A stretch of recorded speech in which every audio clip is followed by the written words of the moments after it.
আসসালামু আলাইকুম। কালকে আমি হচ্ছে নেক ডিজাইনটা দেখাইছি, এই বর্ডার লাইনটা। আজকে আমি হচ্ছে দ্বিতীয় লাইন করতেছি। এই যে এই লাইনটা দেখেন, আমি আজকে হচ্ছে কিভাবে করি। এই যে গুটি সুতা দিয়ে করতেছি, আর হুক নাম্বার হচ্ছে 10।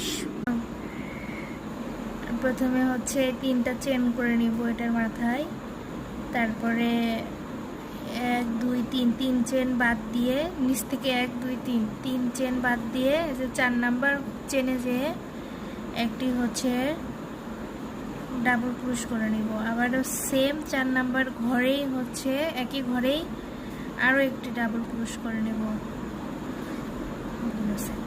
স্টপ করো, স্টপ করো, দাও। সেম ঘরেই আরও একটি